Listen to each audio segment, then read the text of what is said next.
Thanks a lot. You're welcome.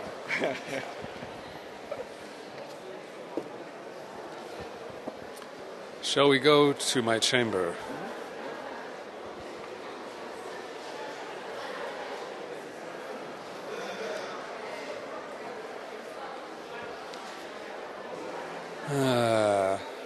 This is a room of work of mine from the 70s until last week.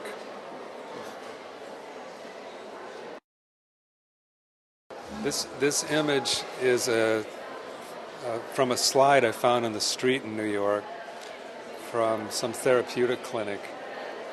And I found a whole box of slides that are mind-boggling, beautiful, sort of, I think this looks a little like Kippenberger maybe. But I like finding things that anticipate people's work. Like I found some beautiful Richard Tuttles on the sidewalk, or... Oh, really? Well, you know what I mean. Yeah. Like a couple popsicle sticks glued together perfectly. But do you like Richard Tuttle? Sure. Yeah. My work. Yeah, I always tell people about everything but my work. For one, I don't know how much there is to say about it because I intentionally make it a little resistant to immediate explanation, or it's almost a theme, like how do you defy a clear interpretation, especially when there's a group of work where I can establish intervals between something that might be stupid or fey or too academic or a brilliant drawing, you know, like, just to play, like in music, like where if the viewer looks at it and says, like, how does the same mind do this? Yeah. Or is it a failure or an accomplishment to have not concentrated and made a choice, like to do 50 of these or just that? So, and I wouldn't even say that that's been a conscious choice of mine. I've only known one way to work, and it's been to follow, you know, whatever my mind goes with the wind, and where it goes, I follow. Yeah, but everything fits together. So I think so, but you know, there's maybe two types of people in the world: people who say it doesn't fit together, and people who see. Oh, really? I once did an installation, and there was a panel discussion in front of this big wall of my drawings, and a man stood up and he was really angry, and he said, the problem with art today is that everyone's work looks the same, like that whole wall of drawings looks like it was done by the same person. And then they said, it was done by the same person. So that was a favorite moment of mine.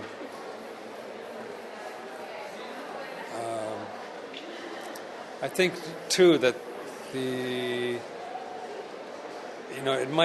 it's obviously my temperament or maybe something's wrong with me, but I find almost a compulsion not to repeat myself, even verbally. Like if my wife asks me a question, I'll say, like, I told you that 2 weeks ago, you know. So I think that as one finds oneself in the moment, things are always different. So if I'm holding a pencil at 2 o'clock on a Saturday, it's a different experience than a pen or a clarinet on a Wednesday. So I really think it's almost seismographically, it's to be, you know, to pay attention to the material in the moment and what you're responding to, and follow that. So that's to some degree what this is all about. And I am as committed to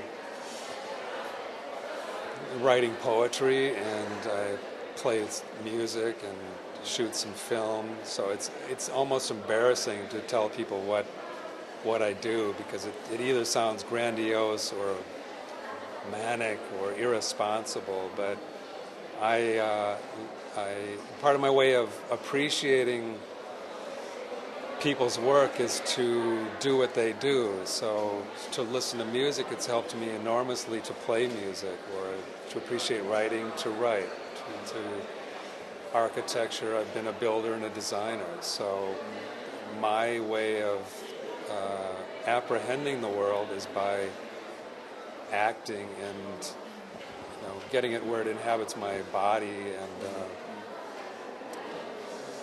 I don't know, that's what this is about. And I have a certain sense of humor, I guess. So Sure. I don't know. I always think, when people ask for an explanation of the work, I say just pay more attention to the work, and it will explain whatever it is. Because, especially standing here talking a little bit about what I do, when I look at it, I think, how does what I'm saying have anything to do with this stuff on the wall? I don't. What kind of music is that you're doing? I think it would have to be classified maybe as experimental music. I formed a group with my brother, another artist, and another musician in 1971. And the four of us are still playing together. Two of them live in Minnesota, and two of us live in New York. Yeah. So the four of us always play at least once a year. But we've been playing, again, it's sort of like this. We play such a range of music, like it might be rhythm and blues, free jazz. Is it acoustic instruments or Mostly acoustical, or acoustic, like guitar, saxophones, clarinets. We invent instruments too. Maybe you send us an MP3. Oh, I'd be happy to. Yeah? Lately I've been doing some things that I think are interesting because they embarrass my wife and my friends. I've been making up songs. I've basically taught myself how to play guitar in my own way. And then I sing songs whenever I have a bad cold or flu and my voice drops. Like today's a good example because I was dancing till 5 in the mornings with no sleep. So I wake up, turn on the recorder, and make up a song when my voice is good. Experimental voice. Yes, right. But I don't know. I think that the balance between having some, that the freedom that comes through discipline and constraints really interests me. I restricted myself to drawing in notebooks for about 20 years with no preparation, ink, and that was a way for me to make a body work that made some sense to me, or the number of choices in front of me was just overwhelming. Maybe that's because you are curious, as you said before, also curious about yourself. Sure. That's part of the, I think that it's one way to look at an artist's work or life is like an experiment. For example, I've been drawing really sort of consciously as an artist since I was 4 or 5 years old, with the encouragement of my parents. So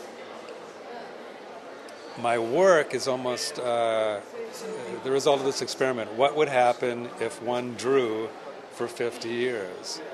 And here is the result, for better or worse. But that's one reason I can appreciate my work myself, is because I don't really feel like I made it, or that something I made when I was a child or as a teenager or in my 20s, 30s, 40s, I give credit or blame that person, So I like the balance of doing work that is in some way intensely personal, but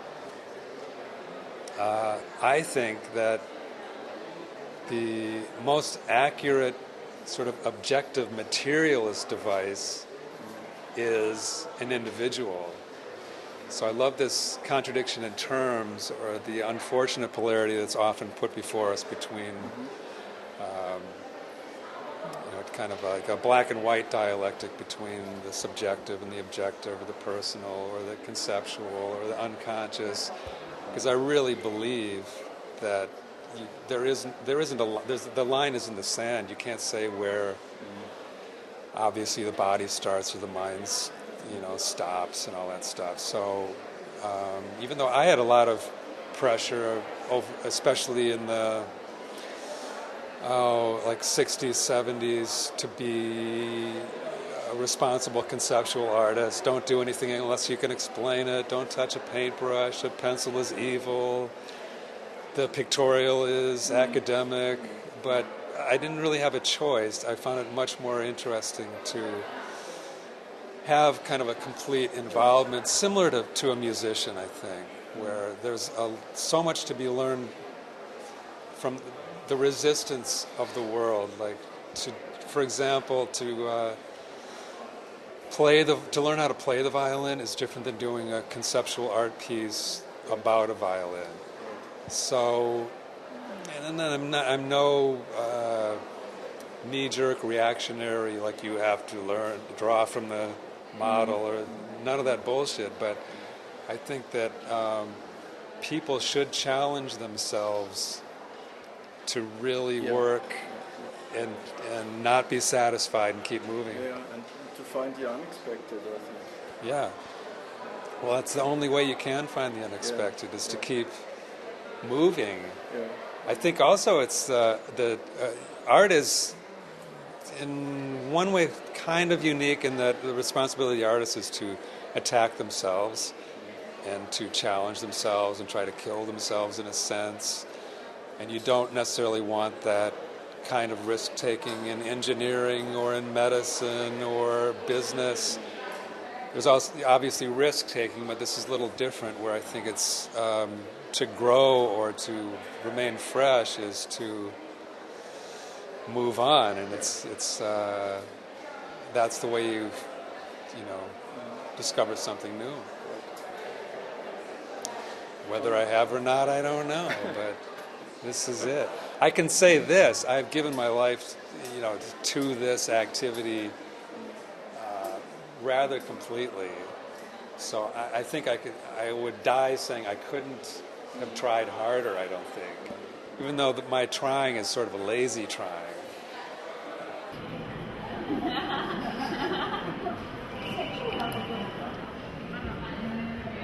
Hi, Heinrich.